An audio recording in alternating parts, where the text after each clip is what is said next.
8:33 right now. More than 66,000 Americans will be diagnosed with pancreatic cancer this year.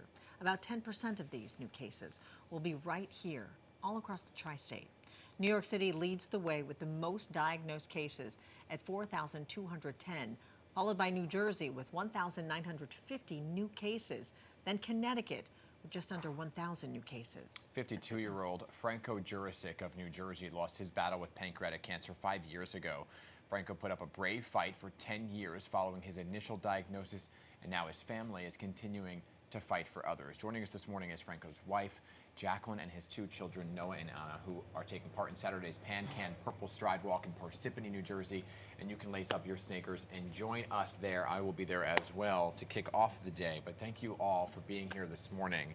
And Jacqueline, I want to begin with you first and foremost, because a lot of people, and it's so important to highlight this, don't even know where their pancreas is in their body, let alone if there's something wrong with it until it's a little too late. So help us understand some of that.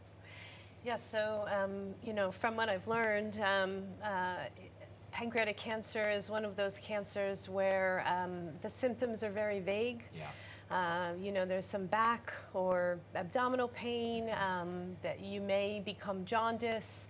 There may be some unexplained weight loss, possible onset of diabetes unexpectedly. So just some, more vague symptoms that I think people don't necessarily want to follow up on, pay attention to, think they may resolve on their own. And so it's one of those type of cancers where folks just have no idea that maybe there's something more significant wrong with them. Yeah. Wow, but your husband was able to survive for 10 years with the disease.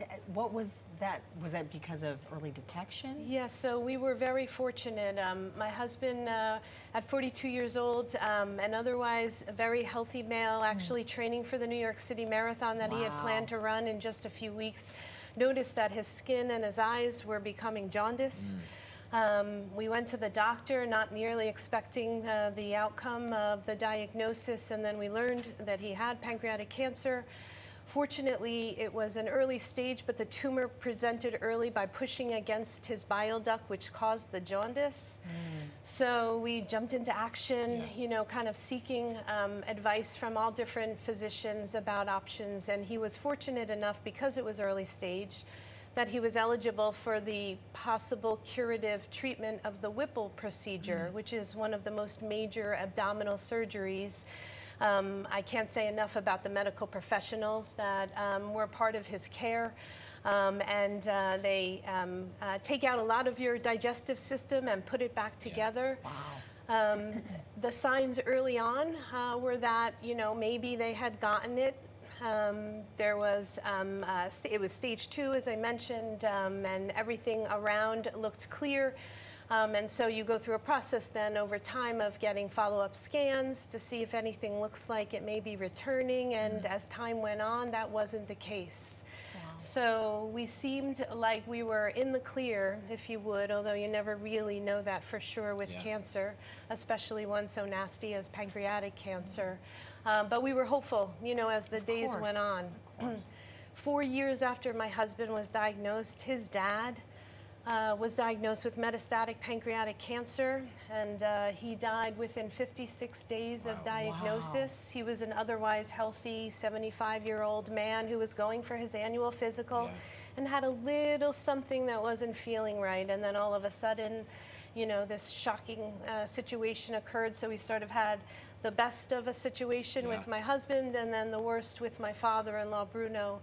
And so that was, I think, really the impetus, even before that, for my husband, Franco, to really decide that he needed to advocate for folks that were either being affected by pancreatic cancer or who maybe didn't even know yet, by raising awareness. And so he became a huge advocate through the Pancreatic Cancer Action Network, an organization near and dear to us. And now all of you are. Yeah. And so, Noah, I mean, obviously you watch your father and your grandfather, and you're kind of advocating now for early detection. So when does that really begin? What have you learned about that? About early detection? And going to get screened? Honestly, I've always known that I've been at a risk for, especially more than these two, for contracting the disease. So I've always thought about it, and it's always been sort of in the back of my mind. Yeah. But I'm really just hoping that that won't come Yeah, of course. anytime soon. I mean, you're now very much a strong advocate in spreading the word. What is it that you want the folks at home to know? I think I want them to know that this is something that we have to keep talking about, and we have to keep taking action no matter how much time passes. I did a fundraiser for my soccer team for pancreatic cancer this past season, and we raised over $1,000. And it's kind of little actions like that that you can take within your community or your sports team to raise awareness about a subject that a lot of people don't know about, and just a small way to take action. And there is a walk this weekend. Yeah. You guys Yep. have raised some money for that as well. What's your goal? Yeah, so, well, our goal is 5,000. Our team name is Friends of Franco, and so we've been striding for that team for 5 years now, of course, participating for many years when Franco was here with us, of course. We're a little over halfway of our goal of 5,000, so we appreciate, Yeah. the many people that have donated.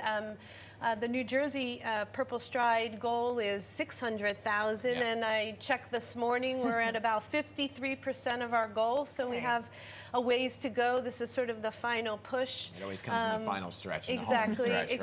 exactly. So we hope that, folks will go to the Pancreatic Cancer Action Network website and support PurpleStride. It's actually happening nationwide Yes. events. I think almost 60 Yeah. are going on around the country. And Jacqueline, Noah, and Anna, I'll be there this weekend to help you kick it off, Yes. right? And hopefully we can raise a lot of money, not only happening, like you said, in New Jersey, but around the country as well, including one at the South Street Seaport. So I will see you on Saturday, okay? And we have some we're nice looking weather for it. forward to it, yeah. Thanks for coming in. Yes, thank you. It is a cause near and dear to our hearts, too, because we lost 2 colleagues to pancreatic cancer, a 31-year-old as well. It was just devastating. And I'm sure your husband, your dad, would be very proud of the work you're doing. Yeah. Thank All you. right. Thank And you. again, you can join, if you can't join Dan and the Jurisic family in Parsippany, the PanCAN PurpleStride is also taking place at the South Street Seaport, as we mentioned, this weekend. So just head over to pix11.com for all the details.